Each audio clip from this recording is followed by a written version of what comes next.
जे प्रस्थानत्रयीमध्ये गीतेची गणना केलेली आहे, याचं कारण असं आहे की जे काही उपनिषद ब्रह्मसूत्र सांगतात तेच या ठिकाणी गीता सांगते.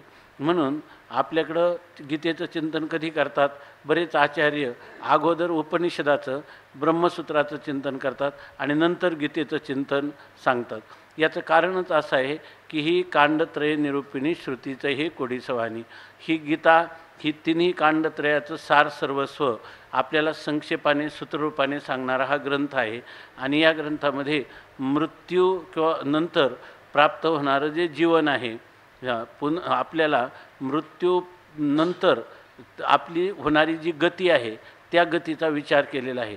आणि भगवंतांनीच या विचाराचं प्रश्नाचं अर्जुन जरी आता प्रश्न विचारत असला तरी प्रश्नाचं बीज जे आहे ते बीज त्या ठिकाणी भगवंतानीच सांगितलेलं आहे की काय कथम प्रयाणकालेच कथम नियोशी नियतात्मभी. हा जो प्रश्न आहे या प्रश्नाचं जे काही बीज आहे ते भगवंतांनी सांगितलेलं आहे. ते काय सांगितलेलं आहे तर नाही ते तद्विदु जरा मरण मोक्षाय मामाश्रिते यतन्ते ते ब्रह्म तद्विदुः कृष्ण मध्यात्मं कर्मचाखिलम किंवा साधिभूतादि दैवं माम साधी यज्ञंचे विदुः प्रयाणकालेपि च माम ते विदुर्युक्त चेतसहा. अशा प्रकारचं भगवंतानेच जीवाच्या कल्याणासाठी अशा प्रकारचा विचार सांगितलेला आहे की मनुष्याने मृत्यूनंतरचं असणारं आपल्याला प्राप्त होणारं जीवन किंवा गती काय मिळेल या संबंधीचा विचार अवश्य केला पाहिजे. म्हणून ह्या प्रश्नाचं उत्तर विस्ताराने गीतेमधील ह्या 8व्या अध्यायामध्ये जवळजवळ 5व्या श्लोकापासून तर शेवटपर्यंत हाच एक विचार सांगितलेला आहे. मरणाचा विचाराला ह्या संस्कृतीमध्ये अतिशय प्राधान्य दिलेलं आहे. कारण आपण पाहिलं की मरण मनुष्याला मरणाची टांगती तलवार आपल्या समोर आहे आणि ती कोणत्या क्षणाला मरण येईल हे सांगता येत नाही. म्हणून विचार जर मनुष्य करायला लागला मरणासंबंधाने तर त्याला वैराग्य दवडिता पाठी लागे. त्याच्या अंतःकरणात आपोआप विवेक आणि वैराग्य हे निर्माण होतात. कारण हे शरीराचं अनित्यत्व त्याला कळायला लागतं. आणि विचार म्हणजे आत्मा आणि अनात्मा, माझं नेमकं स्वरूप काय आहे, ह्या जगताचं स्वरूप काय आहे, ह्या जगताचा कर्ता कोण आहे, मला आता हा जन्म प्राप्त का झाला, ह्या जन्मामध्ये मला सुख दुःख का भोगावी लागतात, नंतर या ठिकाणी मी नंतर जाणार कुठं, नेमकी माझी गती काय. अशा प्रकारचे हे विचार जोपर्यंत मनुष्याच्या जीवनात येत नाही तोपर्यंत मनुष्य एकदम सामान्य जीवन की या जन्माला यायचं, विषय भोगायचे, मरणाला प्राप्त व्हायचं, पुन्हा त्या ठिकाणी विषयाच्या वासनेमुळं पुन्हा जन्म घ्यायचा, पुन्हा त्या वासना पूर्ततेसाठी कर्म करायचं, नंतर त्या कर्माच्या फलाचा भोग घेण्यासाठी पुन्हा कोणत्या ना कोणत्या योनीला किंवा शरीराला प्राप्त व्हायचं, अशी ही जन्ममरण परंपरा अव्याहत चालू आहे. म्हणून त्यांनी असे कोणी महात्मे असतात की हिंडता गव्हाणे गा सिनलो एरझारी न मिळेची दाता कोणी जन्मदुःख निवारी कीर्ती हे संतामुखी तो मज दाखवा हरी पांगुळा पाय देतो नांदे पंढरपुरी. असं एखाद्यालाच कोणाला तरी वाटतं की मी आता हे किती वेळेला ह्या जन्म मरण्याच्या दावणीमध्ये किती दिवस मी बांधलेला असणार, याच्यातून मला काही मुक्ती आहे की नाही, अशा प्रकारचा विचार येतो. आणि अशा वेळेला तो संतांच्या संगतीत हा विचार करतो. त्या विचारामध्ये महत्त्वाचा एक विचार आहे की आपण हे जे शरीर आहे ह्या शरीराच्या स्थितीचा विचार केला पाहिजे. हे शरीर आहे कसं याविषयी ज्ञानोबाराय आता सांगतात की पहिल्यांदा सांगितलं की अनन्यचेतः सततम योमाम स्मरती नित्यशः. जो अनन्यचित्ताने नित्य निरंतर दीर्घकाल मरेपर्यंत जो माझं चिंतन करण्याचा निश्चय करतो अशा पुरुषाला मी सुलभ आहे. आणि असा पुरुष जो आहे तो नित्य एकाग्रचित्ताने माझं भजन करीत असल्यामुळं त्याला मरणानंतर कधी दुर्गती होण्याची शक्यता नाही. कारण ज्या माझं भजन केलं त्या भजनाने मी त्याचा ऋणी होतो आणि त्याच्या अंतःकरणामध्ये शेवटच्या काळात मी आपुल्या स्मरणाची उवाईली आणि ही वाईशी करी सावली असं भगवान स्वतः या ठिकाणी सांगतात. किंवा ते ऋणवईपण देखोनी अंगी मी आपुलियाची उत्तीर्णत्वा लागी भक्ताच्या तनुत्यागी परिचर्या करी असे भगवंतांनी सांगितलं. आणि याशिवाय देहांतीचे साकडे माझ्या कहीच न पडे, मरणाच्या वेळेला पुढं काय होईल अशी भक्ताला कधीही चिंता वाटत नाही. कारण तो जो त्यांनी जीवनभर ज्या परमात्म्याचा आश्रय केलेला आहे, देईल तो अन्न वस्त्र दाता, तसाच तो माझा अंतकाळ देखील परमात्माच सांभाळणार आहे अशी त्याची दृढनिष्ठा असते. आणि परमात्म्यावर असणाऱ्या प्रीतीपोटी भगवानसुद्धा त्याच्या अंतकालाला त्याच्या हृदयामध्ये आविर्भूत होतात, अभिव्यक्त होतात आणि त्याला आपलं स्वतःचं स्मरण किंवा दर्शन देतात असं वर्णन केलेलं आहे. आता ह्या मरणाला अंतकाल साधायचा म्हणजे काय, तर याविषयीचे विचार चालू आहे, सांगितले. त्यापैकी भक्ताचा विचार आहे. आता हा जो भक्त आहे ह्या भक्ताला प्राप्त काय होतं, तर मामुप्यते पुनर्जन्म दुःखालयम शाश्वतम नाप्नुवंती महात्मानः संसिद्धीं परमां गतः. मामुप्यत्य, जेव्हा तो माझ्या स्वरूपाला प्राप्त होतो अंतकाळी माझं स्मरण करताना, त्यावेळेला तो पुन्हा हे शरीर जे आहे हे संपूर्ण दुःखाचं भांडार आहे. शरीर रोग दुःखाचे कोठार आणि शरीर रोगाचे भांडार, शरीर दुर्गंधीची थार, नाही अपवित्र शरीरा ऐसे, अशा प्रकारच्या या शरीराला तो पुन्हा प्राप्त होत नाही. आणि जे हे देह अधिक पुन्हा जरी प्राप्त झालं तरी हे काही नित्य राहणारं नाही, म्हणजे अनित्य आहे, क्षणभंगूर विनाशी असं शरीर आहे. ह्या शरीराला तो पुन्हा कधीही प्राप्त होत नाही. आणि असंच शरीराला तो प्राप्त होऊ नये, नाम तो माझ्या स्वरूप स्थितीमध्ये समरस व्हावा आणि तो जन्ममरण परंपरेतून कायमचा सुटावा, अशा प्रकारची स्थिती मी त्याला निर्माण करतो असं भगवंतांनी सांगितलं. तो कुठं जातो, तर परमाम संसिद्धीम गताः, तो परमा संसिद्धीला म्हणजे मोक्षाला प्राप्त होतो असं त्याचं वर्णन सांगितलं. आता इथं जे वर्णन आहे की तो परत शरीराला प्राप्त होत नाही. शरीराला प्राप्त झाल्याने काय बिघडलं असं कोणी म्हणेल, जाई ना येणं शरीराला पुन्हा पुन्हा, पण शरीराला येणं काही इतकं म्हणण्या इतकं सोपं नाही. शरीराला येणं म्हणजे एकदा शरीर आलं की त्याच्यामध्ये अनंत अनर्थ आणि दुःखाचं भांडार त्या ठिकाणी शरीर रूपाने जीवाला भोगावं लागतं. अनंत प्रकारची दुःख त्याला सोसावी लागतात. म्हणून आणि ही जर दुःख नको असतील तर शरीराचाच अभाव झाला तर दुःखाचाही अभाव होणार. म्हणून ह्या शरीरामध्ये पहिल्यांदा शरीराचं दोष काय आहेत हे जर आपल्याला कळलं, शरीरातलं पारतंत्र्य आपल्याला कळलं, त्याचं अनित्यत्व कळलं, त्याचं मिथ्यात्व कळलं की मग मनुष्याला या शरीराबद्दल अभिमान ठेवावा आणि पुन्हा ह्या शरीराला प्राप्त व्हावं असं वाटत नाही.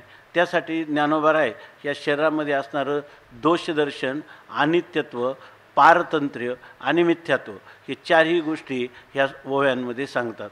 तर त्या कशा सांगतात बघा. आता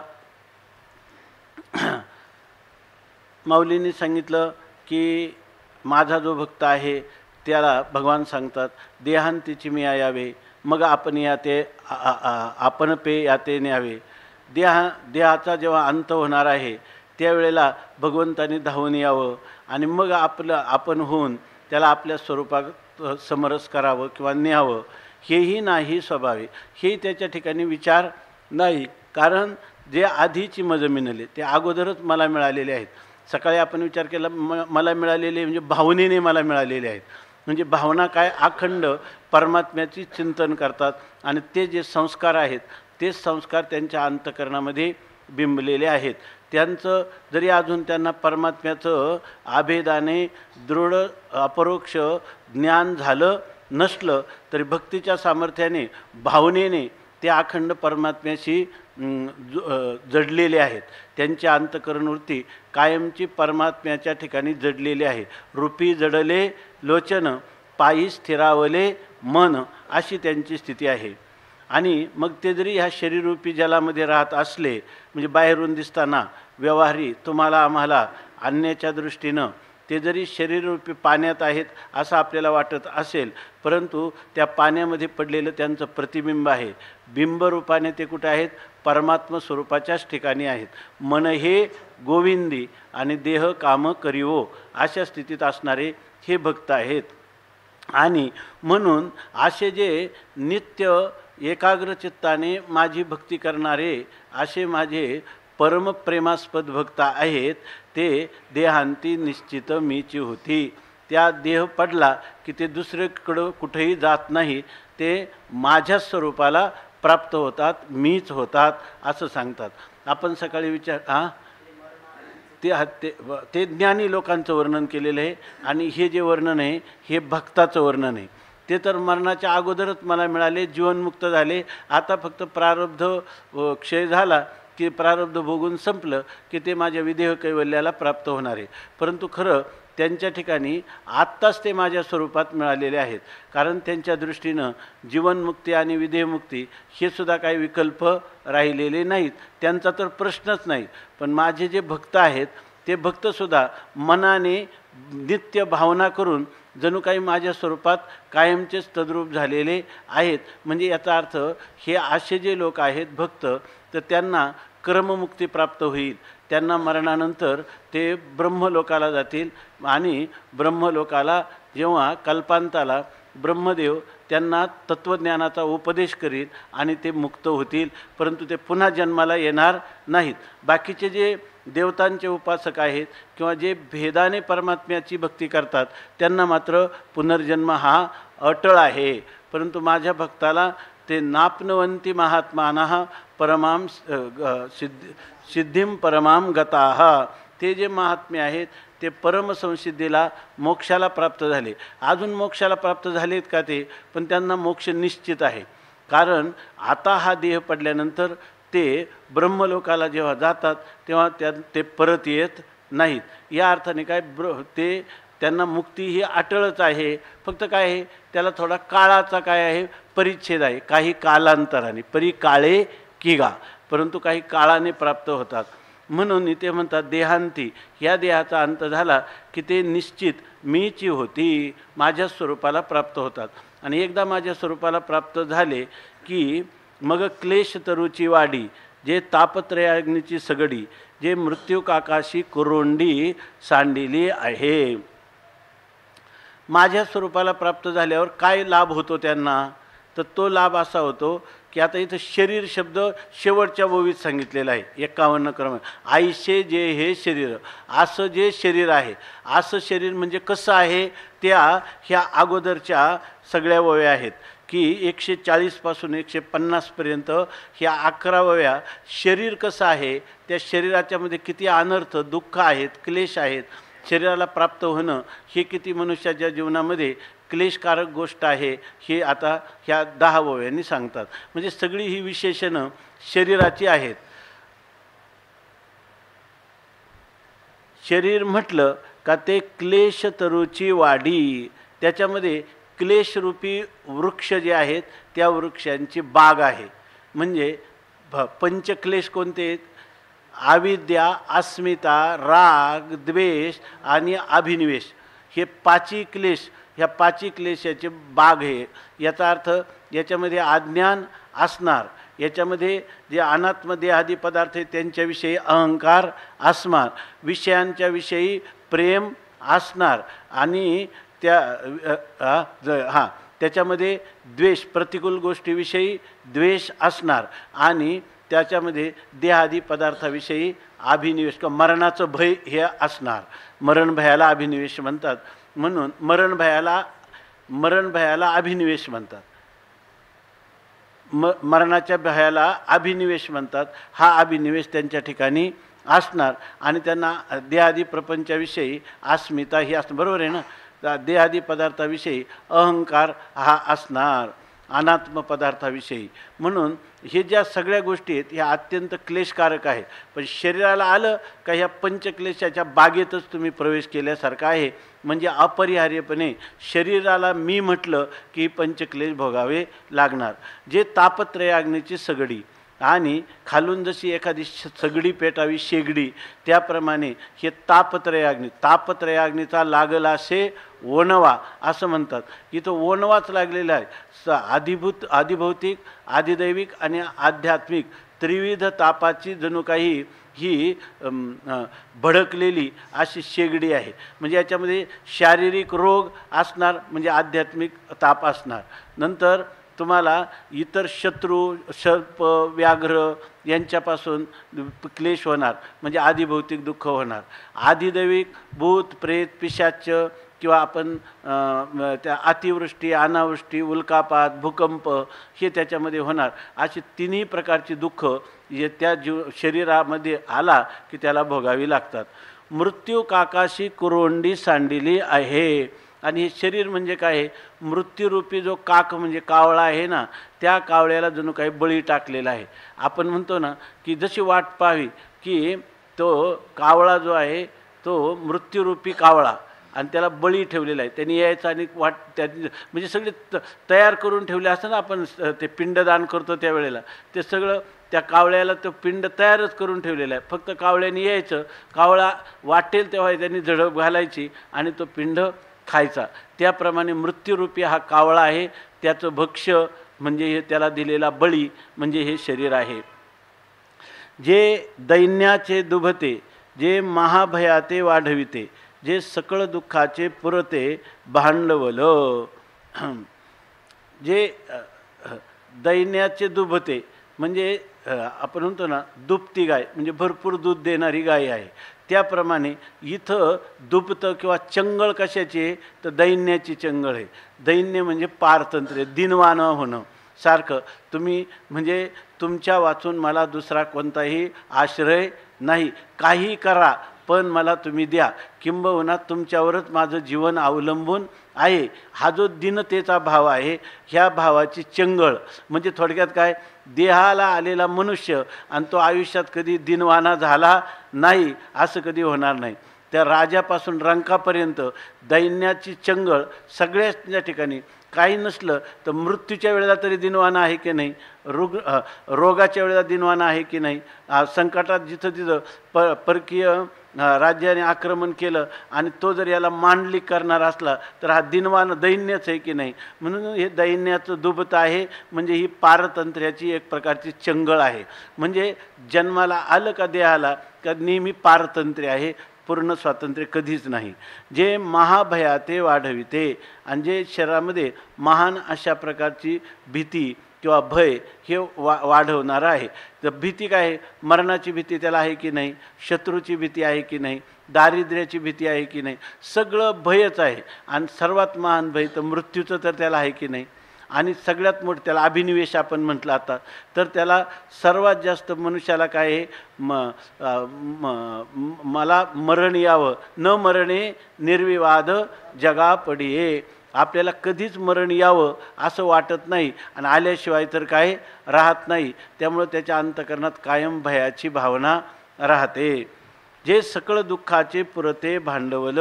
आणि ते म्हणतात आपल्याला जर एखादी वस्तू घ्यायची असली तर त्याच्या मोबदल्यात विनिमय म्हणून आपल्याजवळ काही भांडवल पैसा दिला पाहिजे. परंतु इथं भांडवल कोण आहे? शरीर भांडवल असलं का दुःखाचे पुरते, संपूर्ण दुःख जे आहे त्या दुःखासाठी परिपूर्ण भांडवल घेतलं का दुःखाला काहीही कमी नाही. म्हणजे शरीर धारण केलं की दुःखाला कमी नाही असं म्हणायचंच कारण नाही का आता आपल्याला अजून दुःख शरीर आहे ना. आता जगातली जेवढी त्रिविध प्रकारची दुःख असतील तेवढी दुःख तुझ्यावर कोसळतील, आणि त्याची काळजी करायचं कारण नाही. तुझ्याजवळ ती श्रीमंती आहे. कोणती श्रीमंती आहे? देहाची श्रीमंती आहे. ते शरीर दिलं की तुला दुःखरूपी सगळं जे माल आहे तो माल तुला मिळेल. जे दुर्मतीचे मुळं, जे कुकर्माचे फळं, जे व्यामोहाचे केवळ स्वरूपची. दुर्मतीचे मुळं मनुष्य आहे ना, शरीराला एकदा मी म्हटला की त्या शरीराच्या निर्वाहासाठी तो पुरुष प्रसंगाने कोणतीही दुर्बुद्धी स्वीकारू शकतो. शरीर म्हटलं का त्या शरीराचं जे काही रक्षण पोषण करण्यासाठी त्याला दुर्बुद्धी सुचू शकते. किंवा जी दुर्बुद्धी आहे ना, बुद्धी कोणाच्या आश्रयाने राहते? शरीराच्याच आश्रयाने राहते. शरीर परिणामीच आहे, पण ती जेव्हा शरीराला मी असं म्हणते तेव्हा त्या शरीराला जगवण्यासाठी, त्याचा निर्वाह करण्यासाठी, त्याचं पोषण रक्षण करण्यासाठी किंवा त्या शरीर संबंधी यासाठी प्रसंगी काय करते? ही सद्बुद्धी जी आहे ती दुर्मतीमध्ये पर्यवसित होते. म्हणजे सद्बुद्धी जी आहे त्या सद्बुद्धीचा ऱ्हास होतो. कशामुळं? तर या शरीराला मी आहे अशी भावना केल्यामुळं. म्हणून त्यांनी सांगितलं की ह्या शरीराला नुसतं मी म्हटलं तर मी देह म्हणता ब्रह्महत्या कोटी येऊन या पाठी थापटी ती.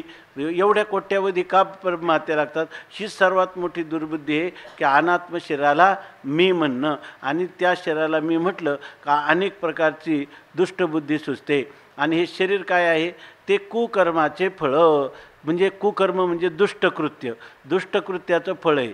इथं कुकर्माचं म्हणजे दुष्टकर्माचं याचा अर्थ असा आहे की हे शरीर जेव्हा प्राप्त झालं तेव्हा केवळ पापाने प्राप्त झालं असं त्याचा अर्थ नाही.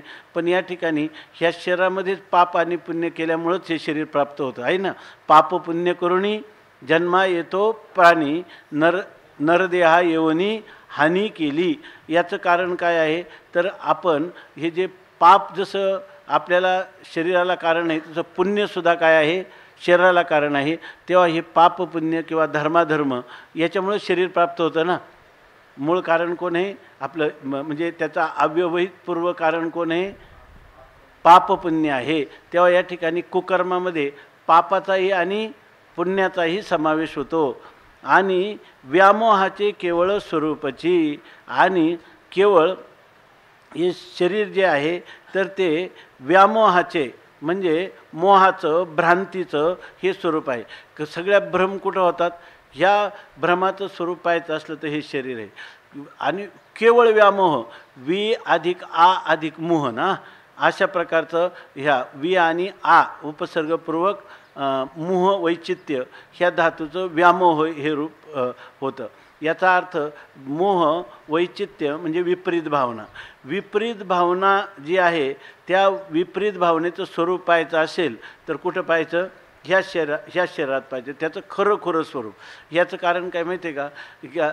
हे शरीरातलं शरीर असं आहे की आपल्याला स्वप्नात शरीर असतं की नाही? स्वप्नात शरीर असतं की नाही? तिथं आपल्याला भ्रम होतो की नाही? काय भ्रम होतो? की हे माझं शरीर आहे. वास्तविक ते शरीर आपलं आहे का तिथं? त्यावेळेला ते काय आहे? एक कल्पित अशा प्रकारची वस्तू आहे. पण तिथंसुद्धा आपण तादात्म्य भ्रांती करतो की नाही? त्याच्यापेक्षाही स्वप्नातल्या शरीरापेक्षाही हे जागृतीतलं स्वरूप जास्त आपल्याला हानिकारक आहे. कारण जागृतीत आलं, अवस्थांतर झालं का स्वप्नातल्या शरीराला आपण कधी सत्य म्हणत नाही.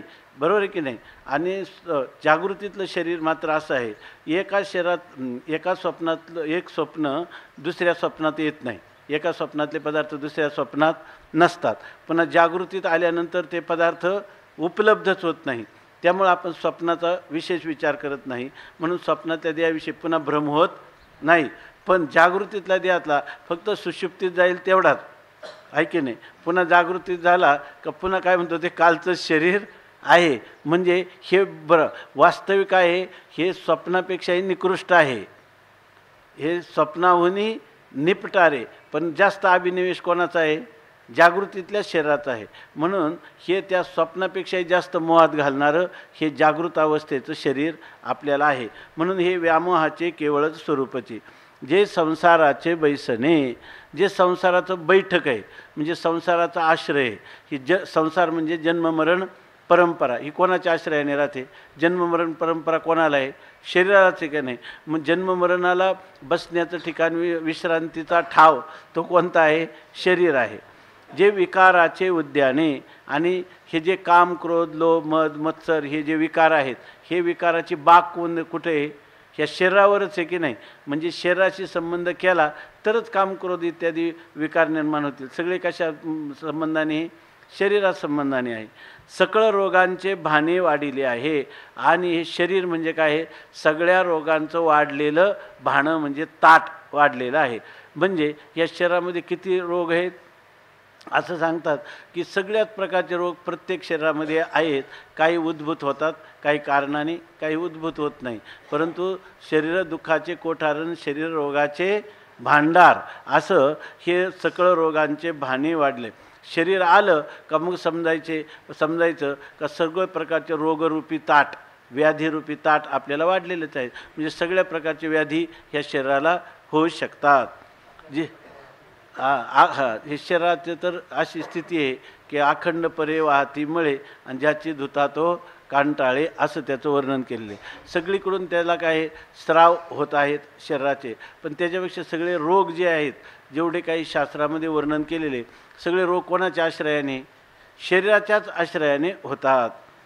जे काळाचा खिचू शिटा, जे आशेचा अंगवठा, जन्ममरणाचा ओलिवंटा स्वभावे जे काळाचा जे काळाचे काय आहे उष्टी खिचडी आहे, म्हणजे काळाने काही खाऊनच टाकलेली आहे. खिचउशिटा म्हणजे खिचडी आहे किंवा उष्टी असणारी खिचडी आहे, म्हणजे काळाने काही खाल्लेली. त्यांनी लिहिलं माऊलींनी जे बेडूक सापाच्या तोंडी जातसे सबुडबुडी, परी मशकाच्या कोडी स्मरेना काही, असंच आहे का? तर या ठिकाणी त्या किंवा तो माशिया वेटाळी जिभा असं दरदुर सापे गिळी जातो आहे उभा, तो माशिया वेटाळी जिभा, तैसे प्राणी कवणी लोभा वाढविती तृष्णा. या ठिकाणी काळाने काय केलेलं आहे? किंवा मृत्यू उदराच्या परिवरी गर्भोगिवसी, ज्यावेळेला गर्भस्थापना होते तेव्हापासूनच घडी घडी काळ वाटप आहे ह्याची, अजूनही किती आहे अवकाश, अशा प्रकारची स्थिती आहे. म्हणून हा काळाचा उष्टी खिचडी आहे, म्हणजे काळाने काय आयुष्य खाल्लेलंच आहे. किंवा जसं फक्त या ठिकाणी जगण्याचा प्रयत्न म्हणजे काय आहे, तर एखाद्या सर्पाने माशीला गिळलेलं आहे, माशीला गिळलेला आहे आणि आपलं बेडकाला गिळलेला आहे, आणि तो बेडूक जो आहे समोर आलेली माशी खाण्याचा प्रयत्न करीत आहे. तसं काळाने आपलं आयुष्य त्या ठिकाणी गिळलेलं आहे, आणि राहिलेलं थोडंसं जे आयुष्य आहे त्याच्यात आपण विषयरूपी माशांना पुन्हा गिळंकृत करण्याचा प्रयत्न करतो. अशा प्रकारची दयनीय स्थिती आहे. म्हणून जे नाशिवंत देह जाणार सकळ, आयुष्य खातो काळ सावधान, आज क्षणक्षणा हाची करावा विचार, तरावया पार भव सिंधू. काळाचा खिचउशिटा, जे आशेचा अंगवठा. या ठिकाणी सांगतात आशेचं अंगवठा म्हणजे अंग टेकण्याची जागा कोणती आहे? आशेला जर अंग टेकायचं झालं कुठंतरी आश्रय पाहिजे ना. तो आश्रय कोण आहे? हे शरीर आहे की नाही? या शरीरामध्येच आशा आहे की नाही? सर्व सुखाची आशा जन्म गेला म्हणायचं झालं तर शरीर असल्याशिवाय होईल का? म्हणून त्या आशेला कायमचं टेकण्याचं ठिकाण कोणतं असेल तर ही शरीर. म्हणजे शरीर असलं की आशा आहेच आहे. जर शरीर नसलं तर आशा कुठं राहील? जन्ममरणाचा ओलिवंटा स्वभावे जे. आणि हे शरीर म्हणलं का जन्ममरणाचा ओलिवंटा म्हणजे वाहती वाट आहे. याचे 2-3 अर्थ केलेले आहेत ज्ञानेश्वरीमध्ये. ओलिवंटा म्हणजे वाहती वाट. आपण म्हणतो वाहती म्हणजे सारखं एकामागं एक. तसं हे शरीर आलं का ह्या शरीरामुळं पुन्हा पुन्हा जन्ममरण परंपरा पाठीमागं लागणार. म्हणजे शरीरामध्ये कर्म करणार, कर्माचं फल भोगण्यासाठी जन्म येणार, जन्म आलं की पुन्हा कर्म करणार, कर्माचं फल भोगण्यासाठी पुन्हा जन्म येणार, आहे की नाही? म्हणून हे जन्ममरणाचा ओलिवंटा म्हणजे वाहती वाट आहे, असा एक अर्थ. आणि ओलवंटा म्हणजे हे आपण म्हणतो ना त्याला ओलीला दिलं. ओलीला दिलं म्हणजे एखादा पदार्थ आपण त्याला गहाण ठेवला. सावकाराकडं 100 रुपये पाहिजे असेल तर 100 रुपयाचं सोनं ठेवलं की 100 रुपयाची वस्तू मिळते. तसं हे जन्ममरणाचं साठी आपल्याला द्यायचं जे गहाण द्रव्य आहे, गहाण द्रव्य आहे, ते गहाण देण्याचं द्रव्य म्हणजे शरीर आहे. शरीर दिलं का जन्ममरणाची परंपरा चालू राहणार. किंवा जन्ममरणाचा ओलिवंटा स्वभावे जे. किंवा हे शरीर प्राप्त झालं का जन्ममरणाचा ओलवंटा म्हणजे जमीनदारी किंवा वतनदारी त्याला प्राप्त झाली. म्हणजे एक शरीर धारण केलं का आता आपली वतनदारी झाली, पुन्हा किती वेळा जन्मा यावे आणि नित्य व्हावे फजित. अशा प्रकारच्या जन्ममरणाची वाहती वाट आहे, ते त्याची वतनदारी आहे किंवा ते त्याला दिलेली ओल आहे किंवा गहाण पदार्थ आहे. जे भुलीचे भरीव, जे विकल्पाचे ओतीव, किंबहुना पेव विंचवाचे. जे भुलीचे भरीव म्हणजे भरीव म्हणजे मूर्तिमंत पुतळा. जर काय आपलं भुलीचे भरीव अशा प्रकारची भूल किंवा भ्रम म्हणजे या शरीराला प्राप्त झाल्यानंतरच वास्तविक जीव जो आहे तो काय आहे, परमात्मा रूप आहे, परंतु त्याला भूल पडते की नाही? आणि भूल पडून तो काय म्हणतो, देह मी आहे, देह माझा आहे किंवा देह संबंधी माझी आहेत. हे सर्व भूल भ्रम होतो कुठं? विषय हे भोग्य आहेत, मी त्याचा भक्त आहे, मी आमके विषय संपादन करण्यासाठी अमुक प्रकारचं क्रिया करीन, मी करता आहे. या ठिकाणी मी जन्म मरण धर्मवान आहे. हे सगळं कशामुळं प्राप्त झालं? ही भूल का? वास्तविक तो जन्ममरणातीत असताना स्थूल देहाचे जन्ममरण त्याने आपल्याकडे घेतले की नाही? वास्तविक हे स्थूल देहामध्ये देहपरिमाणी असणारं जे मन आहे किंवा बुद्धी आहे किंवा अंतःकरण आहे, त्या अंतःकरणाचे धर्म आपल्याकडे घेतले की नाही? मग त्याला ही भरीव भूल पडली की नाही? पूर्णप्रमाणे भूल पडली. आणि जे विकल्पाचे होती व आणि मूर्तमंत पुतळा आहे विकल्पाचा, म्हणजे विरोधी कल्पना करायच्या. म्हणजे आहे सच्चिदानंद, पण कल्पना काय करतो? असज्जड दुःखाद्वैताच्या कल्पना करतो. या ठिकाणी इतका विकल्प आहे की आपण स्वतः अमर आत्मा असताना देखील, या ठिकाणी अमर आत्मा असताना देखील मला मरण आलं अशा प्रकारची कल्पना करतो, विरुद्ध कल्पना करतो. मरण नसताना जीवा मरण नाही स्वभावे, पण विकल्प काय करतो? आता मी मरतो, देहाचं मरण म्हणजे माझं मरण आहे, अशा प्रकारच्या विकल्पाचा जणू काही मूर्तिमंत पुतळा आहे. किंबहुना पेव विंचवाचे, ह्या शरीराला प्राप्त होणं म्हणजे विंचवाचं पेव आहे. आता विंचवाच्या पेवात पडलेल्या माणसाला किती दुःख भोगावं लागेल. तसा शरीरधारी प्राणी कोणीही जरी असला, कुठपासून तर या ठिकाणी एक पेशी असणाऱ्या प्राणी किंवा चिलट म्हणतो आपण, त्या चिलटापासून तर हिरण्यगर्भापर्यंत ह्या सर्वांना या ठिकाणी किंबहुना पेव विंचवाचे, विंचवाच्या प्यावामध्ये जसं पडावं त्याप्रमाणे ह्या शरीराला आलं की सर्व देहधारी प्राण्यांना अपरिहार्यपणे दुःख भोगावं लागतं. जे व्याघ्राचे क्षेत्र, जे पन्यांगणेचे मैत्र, जे विषय विज्ञान यंत्र सुपूजित. आता सांगतात हे काय आहे? शरीर म्हणलं की वाघाचं क्षेत्र आहे. म्हणजे वाघ ज्या जमिनीमध्ये किंवा ज्या विभागामध्ये जंगलामध्ये नांदतो आणि त्या क्षेत्रात जायचं म्हणजे काय? वाघाच्या जबड्यात आपण कधी सापडू हे काही सांगता यायचं नाही. तसं या शरीराला प्राप्त म्हणणं म्हणजे जिथं वाघ नांदतो त्या ठिकाणी जाण्यासारखं आहे. पन्यांगणेचे मैत्र, आणि या शरीराशी केलेली मैत्री, याच्यावर केलेलं प्रेम करणं म्हणजे पन्यांगणेचे मैत्र. म्हणजे जशी एक वेश्या आहे, त्या वेश्येवर प्रेम करण्यासारखं किंवा तिच्याशी मैत्री करण्यासारखे आहे. जे वेश्याभोगी कवडावेचे, मग दारही चेपू नये तियेचे, अशी स्थिती आहे. जे विषय विज्ञान यंत्र सुपूजित, सुपूजित म्हणजे चांगली पूजा केलेलं असं एक यंत्र आहे. आणि कोणतं यंत्र आहे हे? शरीर म्हणजे विषय विज्ञान. याच्यामध्ये दुसरं काही होणार नाही. आपल्याला ज्ञान, आत्मज्ञान करण्यासाठी कोणी प्रयत्न करणार नाही.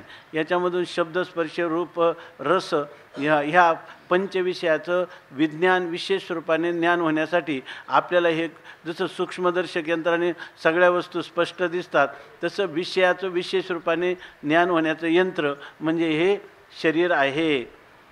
जे लावेचा कळवळा, निवालिया विशोधकाचा गळाळा, जे विश्वासू अंगवळा संवत्सोराचा. इथं लाव म्हणजे एखादी त्याला काय म्हणतात, जखीन किंवा हाडळ. या ठिकाणी पिशाच्य, ही पिशाच्य. तरी हे लावेचा कळवळा, एखादं जे भूत आहे ते एखाद्या मनुष्याला रस्त्यापासून दूर नेण्यासाठी अगोदर त्याला इथं भीती आहे, अमुक आहे, तुझ्यावर मोठं संकट आलेलं आहे, मी नेतो असं म्हणून ते भूत त्याला दूर दूर नेतं आणि तिकडं नेऊन त्याला एकांतामध्ये लोळवतं. तसं हा लावेचा कळवळा, एखाद्या पिशाचीचा असणारा कळवळा म्हणजे वरवरचा अपातता असणारा कळकळ, पण खरं तिचा काय करायचं? त्याचा नाश करायचा, त्याला अभिभूत करायचं, अशा प्रकारची स्थिती आहे. निवालिया विशोधकाचा गळोळा, काय गळाळा, गळाळा म्हणजे घोट. आता हे शरीर म्हणजे काय आहे? शरीर आपल्याला बरं वाटतं, शरीराला जरा अनुकूल शब्दस्पर्शादी मिळाले की बरं वाटतं, पण हे विषय काय करत असतात? माणसाच्या जीवनाचं पूर्णपणे हानी किंवा घात करत असतात, आत्मघात करत असतात.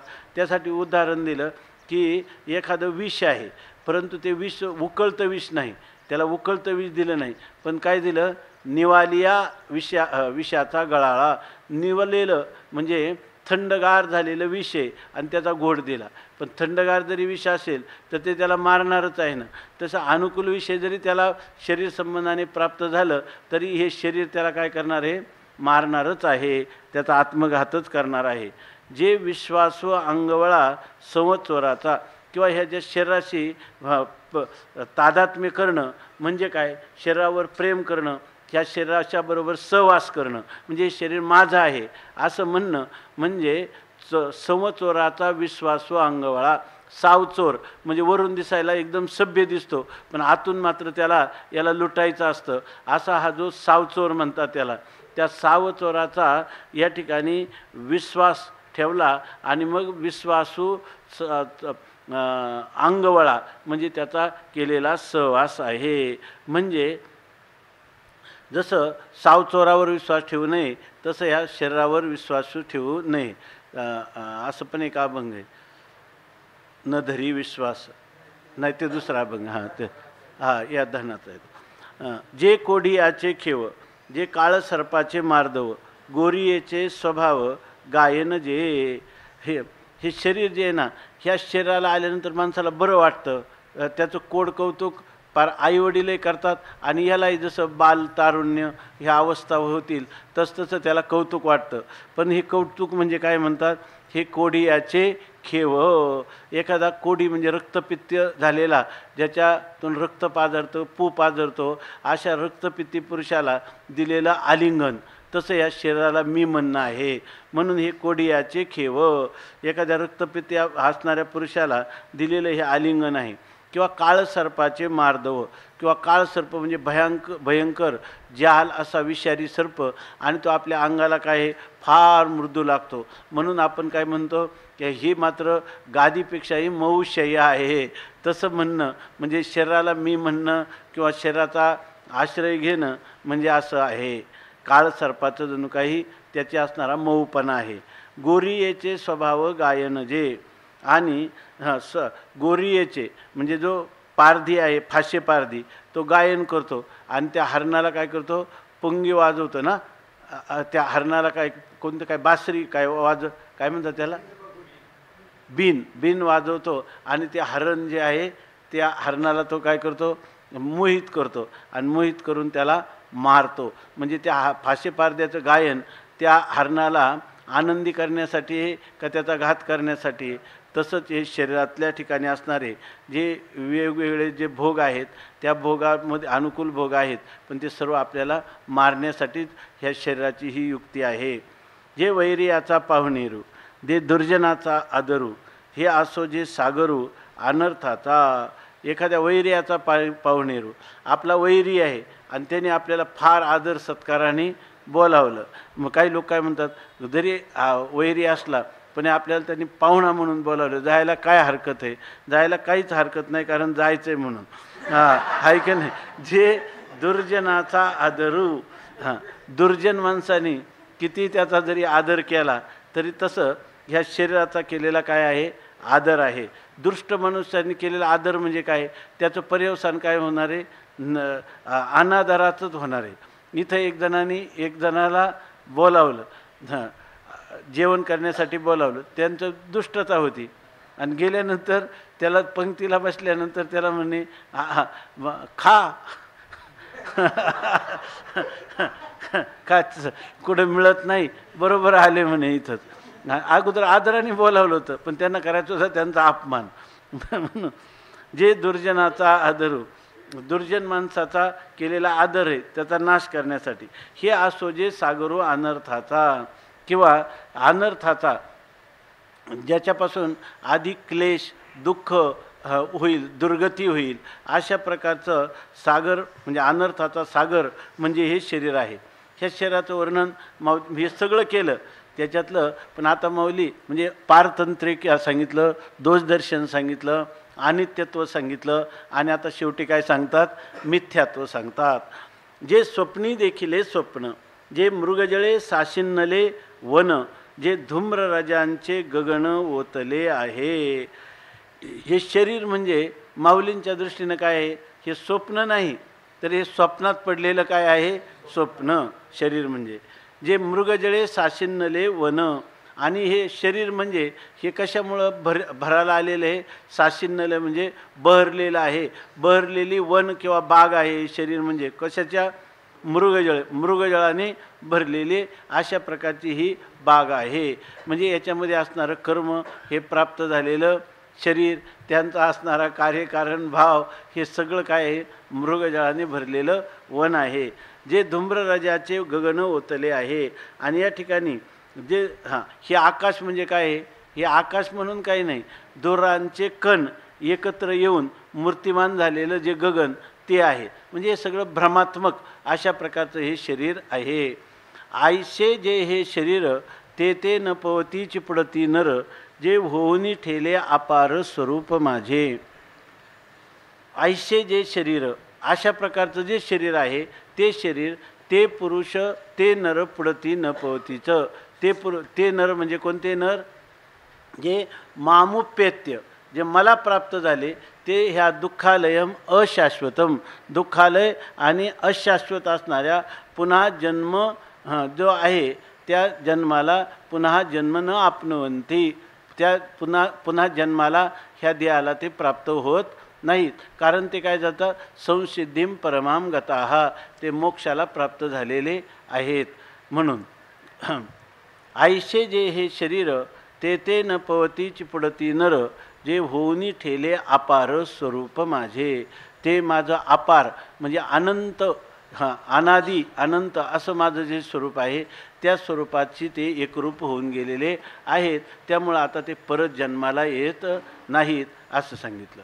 आता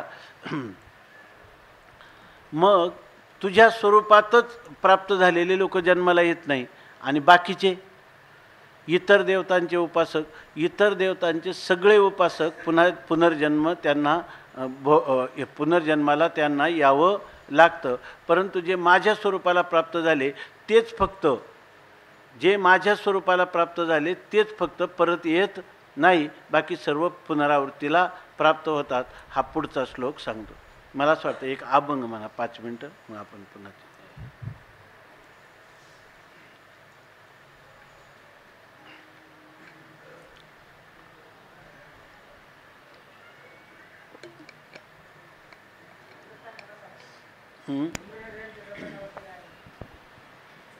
म्हणजे आकाश जे आहे ना, आपल्याला आकाश दिसतं ते आकाश सूक्ष्म आणि व्यापक आहे, बरं ना.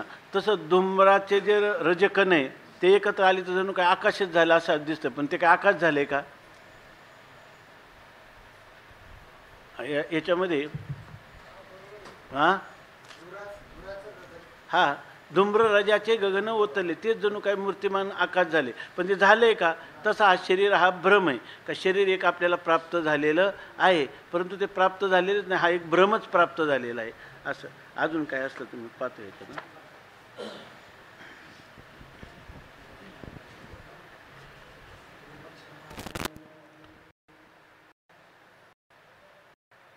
ब्रह्मभुवनालोकाः पुनरावर्तिनोऽर्जुन मामुपेत्य तु कौन्तेय पुनर्जन्म न विद्यते. ब्रह्मभुवनालोकाः पुनरावर्तिनोऽर्जुन मामुपेत्य तु कौन्तेय पुनर्जन्म न विद्यते. ब्रह्मभुवनालोकाः पुनरावर्तिनोऽर्जुन मामुपेत्य तु कौन्तेय पुनर्जन्म न विद्यते. ब्रह्मभुवनात् लोकाः पुनरावर्तिनः अर्जुन माम उपेत्य तु कौन्तेय पुनः जन्म न विद्यते.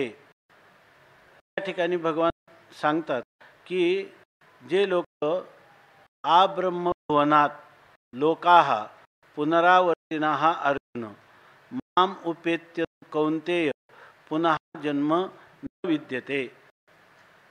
तर जे लोक आहेत ब्रह्मभुवनात म्हणजे ब्रह्मलोकापर्यंत, ब्रह्मलोकापर्यंत म्हणजे केवळ ब्रह्मलोकापर्यंतच, म्हणजे ब्रह्मलोक सोडून बाकीचे असा अर्थ नाही, ब्रह्मलोकाचाही त्याच्यात समावेश आहे. म्हणजे अंग शब्दाचा काही मर्यादा असा एक अर्थ आहे. हा हा. आणि अभिविधी असा दोन्ही अर्थ आहे.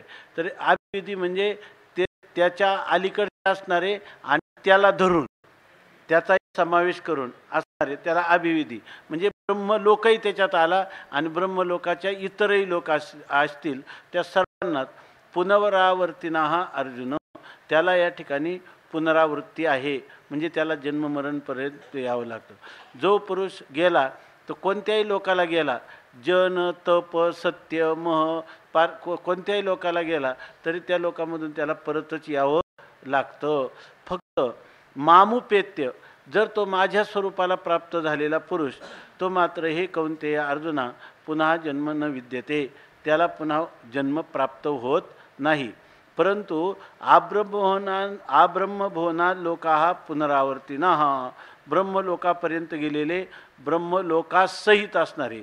इथं तुम्ही म्हणाल की जे लोक ब्रह्मलोकापर्यंत गेले तेवढेच लोक मात्र पुनरावृत्ती पण जे ब्रह्मलोकाला गेले त्यांना मात्र पुनरावृत्ती होत नाही असं म्हणाल तर असा अर्थ नाही. काही शास्त्रग्रंथात असं दिलेलं आहे की जे लोक ब्रह्मलोकाला जातात ते ब्रह्मदेवाबरोबर कल्पांताच्या वेळेला मुक्त होतात.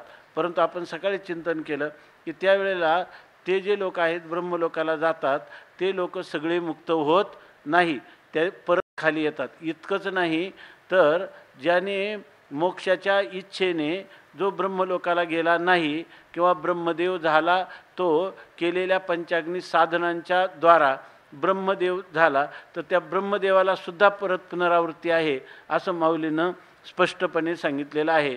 म्हणजे याचा अर्थ असा की जे लोक ब्रह्मलोकाला गेले का शांडिल्य विद्या किंवा दहर उपासना किंवा उपनिषदामध्ये सांगितलेल्या निर्गुण उपासना अहंग्रह ध्यान याद्वारा जे लोक ब्रह्मलोकाला जातात तेच कल्पांताच्या वेळेला मुक्त होतात.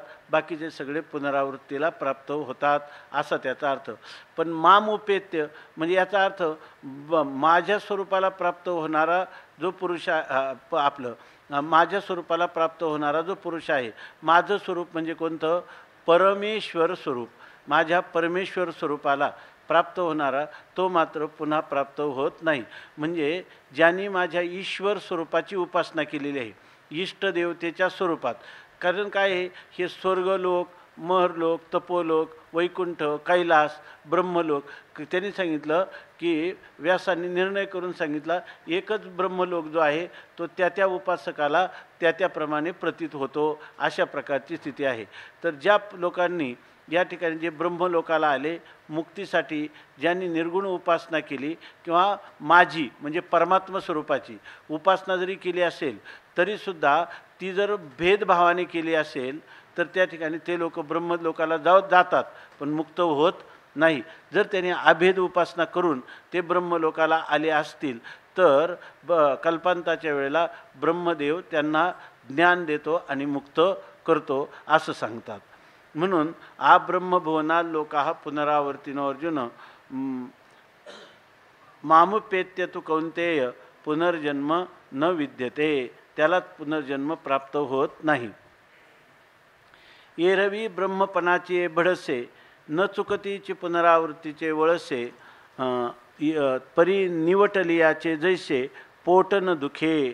आता एरवी जर म्हणजे दुसऱ्या रीतीनं जर आपण विचार करायला लागलो तर ऐसे जे हे शरीर असं जे शरीर आहे ते न पवतीची पुढती नर ते मनुष्य पुन्हा त्या शरीराला प्राप्त होत नाही. कोण जे होऊनी ठेवले अपार स्वरूप माझे जे माझे अपार स्वरूप होऊनी ठेवले म्हणजे माझं निरतिशय व्यापक असणारं जे देशकाल वस्तू परिच्छेद रहित सजातीय विजातीय भेद रहित केवल विशुद्ध निरतिशय व्यापक स्वरूप त्या स्वरूपाला जे प्राप्त झाले ते मात्र जन्ममरणाला प्राप्त होत नाही असं त्यांनी सांगितलं. अशा माझ्या सगुण स्वरूपाला किंवा सगुण असणाऱ्या परमात्म स्वरूपाला जे प्राप्त झाले वास्तविक ते ब्रह्मलोकाला गेले म्हणजे ते काय आहेत सगुण स्वरूपाचेच उपासक आहेत परंतु ते मात्र परत येत नाही. तर याविषयी सांगतात एरवी. आणि दुसऱ्या रीतीनं पाहायला गेलं आपण जे माझ्या परमात्म स्वरूपाला प्राप्त झाले ते परत येत नाही मग बाकीचे ब्रह्मलोकापर्यंत गेलेले ब्रह्मपणाचे निभडसे. ब्रह्मपद हे काय आहे? सर्वात श्रेष्ठ पद आहे असं मानलं जातं. परंतु त्या ब्रह्मपणाचे भडसे म्हणजे त्या ब्रह्मपदाचं जे मोठेपण आहे, जे महात्म्य आहे, त्या महात्म्याला ते प्राप्त झाले, म्हणजे ब्रह्मपदाला प्राप्त झाले, म्हणजे ब्रह्म लोकाला प्राप्त झाले. तरीसुद्धा ब्रह्मभुवनाला प्राप्त होऊनही पुनरावृत्तीचे वळसे न चुकतीची. त्यांना पुनरावृत्तीचे जे भोवरे आहेत ते भोवऱ्यातून ते न चुकतीचे चुकत नाहीत, म्हणजे सुटत नाही. म्हणजे त्यांना देखील पुन्हा पुन्हा ब्रह्मादिकपदे दुःखाची शिराणी तेथे दुश्चित्त जडी जडो देशी असं तुकाराम महाराज म्हणतात. मग पुनरावृत्तीला कोण येत नाही?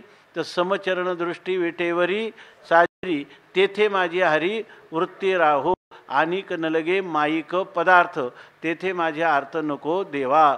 तुका म्हणे त्यांचे कळले आम्हा वर्म आणि जे जे कर्मधर्म नाशिवंत असं तुकाराम महाराज म्हणतात. त्याप्रमाणे ह्या ब्रह्मपदाला प्राप्त झाले तरी पुनरावृत्तीला चुकत नाही असं झालं. आता इथून पुढचा जो विषय ना, उत्तरार्धाची ओवी आहे ना, त्याचा आशय पुढच्या ओवीशी संबंधित आहे. नाही तर म्हणा याचा न्याचा काय संबंध आहे, जर लावला तर काहीच संबंध नाही. उत्तरार्धाचा न्याचा विषयां दुसरा विषय सांगतात की परी निवटले जैसे पोट न दुखे.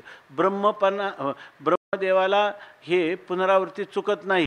परंतु म्हणजे इथं परी शब्द काय? परंतु जे मला प्राप्त झाले त्यांना मात्र पुनरावृत्ती होत नाही. कशी होत नाही यासाठी ही ओवीतून दृष्टांत सांगतात की परंतु जैसे निवटलियाचे पोट न दुखे. जसा एखादा मनुष्य निवटला म्हणजे मरण पावला आणि मरण पावलेलं प्रेतच म्हणायला लागले की आज माझं पोट दुखतं, असं कधी होत नाही. मेलेल्या माणसाचं जसं पोट दुखत नाही किंवा ना तरी चेलियानंतरे न बुडीजे स्वप्नी चेनी महापुरे तेवी माते पावलते संसारे लिंपतीचे ना. या ठिकाणी चेलियानंतरे मनुष्य जागा झाला तर स्वप्नीचेनी महापुरे न बुडीजे. त्याला स्वप्नात मोठा महापूर आला होता, हे सांगली सोलापूरसारखा स्वप्नात महापूर आला आणि जागा झाल्यावर म्हणायला लागला आता मी बुडालो. कधी बुडण्याची शक्यता आहे का? कारण काय? सत्ताभेद आहे की नाही. स्वप्नातला पूर प्रातिभाषिक आहे, बरोबर ना. आणि त्यामुळं त्याची जी जागृती आहे ती कोणत्या सत्तेतली आहे? व्यावहारिक सत्तेत. मग जागृतीतलं शरीर त्या स्वप्नात त्या महापुरात बुडेल का? बुडणार नाही. तेवी बुडणे खोटे पावता थडी आणि स्वप्नी झाली ओढा ओढी नासली जागृती घडी सात जोडी शेवटी गोड घास असं वर्णन केलेलं आहे. तेवी माते पावले ते संसारी लिंपतीचं ना. त्यामुळे ज्यांना इथं कोणतं आहे यांचं ज्ञानांतर झालेलं आहे ते काय झाले? माते पावले, ते माझ्या स्वरूपाला प्राप्त झाले, ते लिंपतीची ना. त्या ठिकाणी ते कोणत्याही प्रकाराने ह्या संसार दुःखाने किंवा जन्ममरण परंपरेने कधीही लिप्त होत नाही. म्हणजे ते पुन्हा शरीरालाच कधी प्राप्त होत नाही. जे माते पावले माझ्या स्वरूपाशी एकरूप झाले ते ह्या जन्ममरण परंपरारूप संसाराने कधीही लिंपतीची ना. त्या ठिकाणी ते कधीही लिप्त होत नाही, निर्लिप्त राहतात, त्यांना परत जन्म प्राप्त होत नाही. ह्या लोकांना जन्म प्राप्त होत नाही. पण एरवी दुसरे जे आहे त्यांचं काय? तर एरवी जगदाकाराचे शिरे जे चिरस्थायीयांचे धुरे ब्रह्मभुवनगा चवरे लोकाचळाचे. एरवी म्हणजे दुसऱ्या रीतीनं पाहायला गेलं तर इतर लोक जे आहेत त्यांचं जे जगदाकाराचे शिरे म्हणजे संपूर्ण हे जे विश्व जगताचा आकार आहे त्याच्या मस्तकाच्या ठिकाणी असणारे, जगताचं संपूर्ण मस्तकाच्या ठाणी असणारे जे चिरस्थायीयांचे धुरे आणि जे चिरस्थायी म्हणजे जे बहुत काळ राहणारे आणि त्याच्यामध्ये धुरे म्हणजे जे अग्रगण्य आहेत, अग्रस्थानी किंवा यांचं आयुष्य खूपच जास्त आहे. म्हणजे जास्तीत जास्त जे चिरंजीव राहतात त्यांच्यामध्येही काय कोण आहेत? अग्रस्थानी असणारे. आणि जगदाकाराचे शिरे हा सगळा विश्वरूपी आकार आहे, त्याच्या मस्तका सगळ्या शरीरामध्ये महत्त्व कोणाला आहे? मस्तकाला आहे. म्हणून त्याला ऊर्ध्वमूल असं म्हणतात.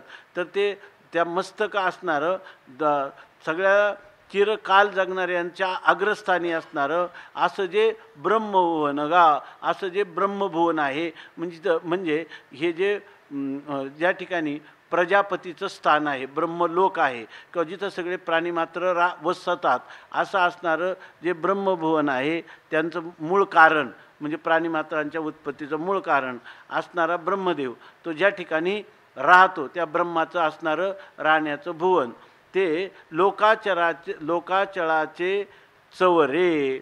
आणि ते कसं आहे, लोकाचळ म्हणजे त्रैलोक्यामध्ये तिन्ही लोकांना व्यापून असणारा जो पर्वत आहे त्याला लोकाचळ पर्वत असं म्हणतात.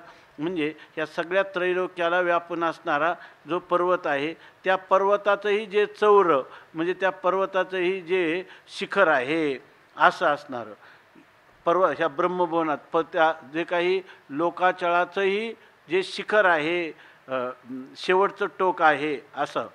जिये गावीचा पाहरू दिवेवेरी, एका अमरेंद्राचे आयुष्य न धरी, विळोनी पांती उठी एकसरी 14 जणांची असं सांगतात. त्या ब्रह्मभुवन म्हणजे इतकं काळ राहणार आहे ते ब्रह्मदेव, म्हणजे त्या ब्रह्मदेव ज्या ब्रह्मभुवनामध्ये राहतो ते ब्रह्मलोक आणि तिथं राहणारा ब्रह्मा यांचं आयुष्य किती दीर्घ आहे तर त्याचं वर्णन सांगतात की जिये गावीचा, ज्या गावाचा म्हणजे ज्या ब्रह्मलोकाचा, ब्रह्मलोक रूपी असणारा गाव, त्या गावाचा पहारू दिवोवेरी म्हणजे तिथला एक प्रहर आहे ना, त्या प्रहराचं दिवोवेरी, त्या प्रहराचं जर दिवसाच्या मानाने गणना करायची झाली तर एका अमरंत्राचे आयुष्य न धरी, त्या दिवसामध्ये म्हणजे आपल्याला किती 8 प्रहराचा एक दिवस असतो ना, का 8 प्रहराचा एक दिवस, तर त्या ठिकाणी 8 प्रहराच्या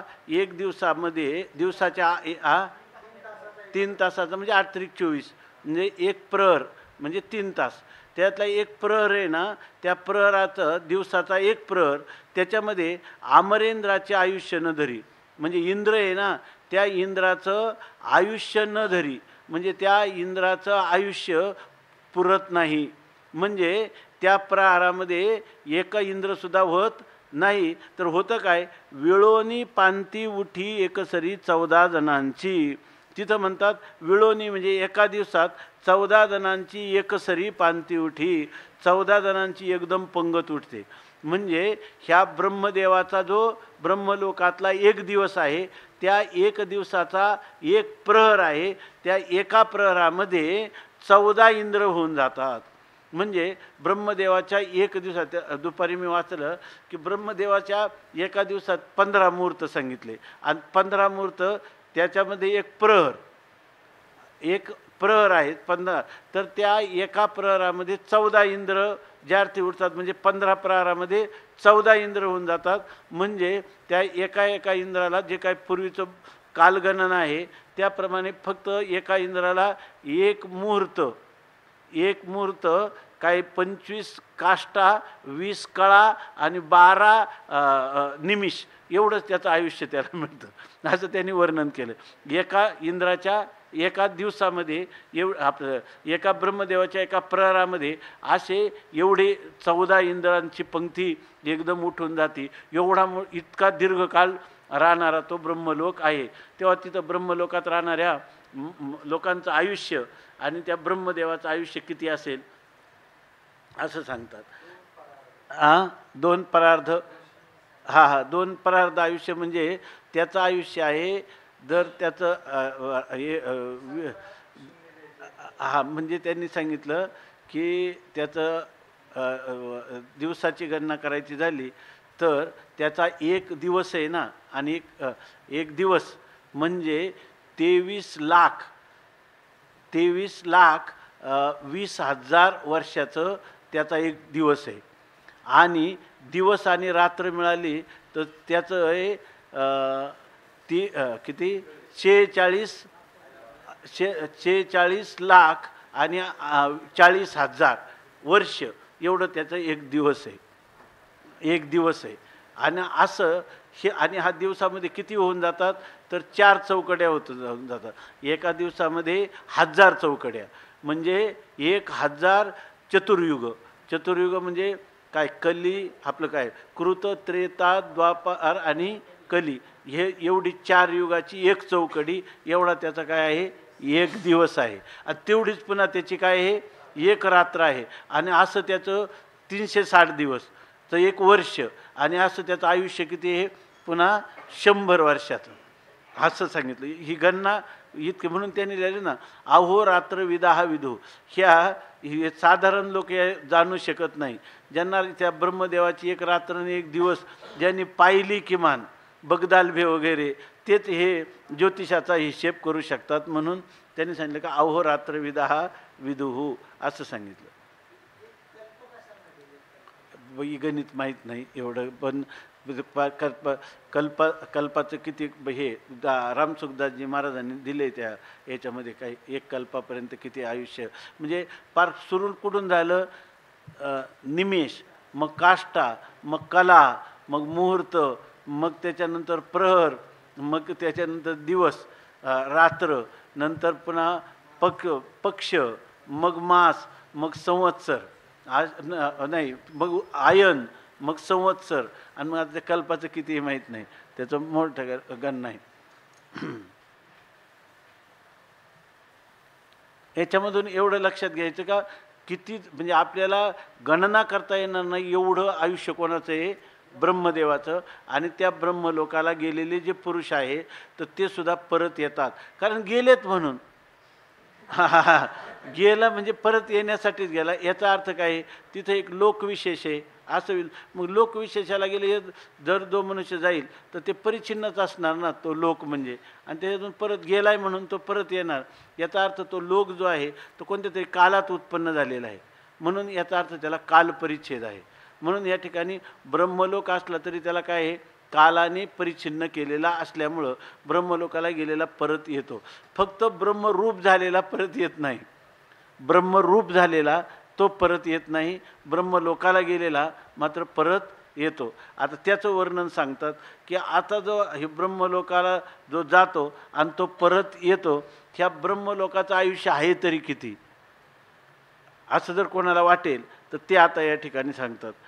सहस्रयुग पर्यंत महर्यद ब्रह्मणो विदुः रात्रिं युग सहस्रांतां ते होरात्रविदो जनाः.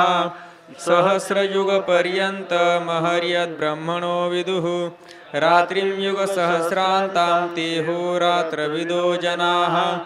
सहस्रयुग पर्यंत महर्यद ब्रह्मणो विदुः रात्रिं युग सहस्रांतां ते होरात्रविदो जनाः. पुंडलीक वरदा हरि विठ्ठल श्री ज्ञानदेव तुकाराम मौली ज्ञानेश्वर महाराज की जय.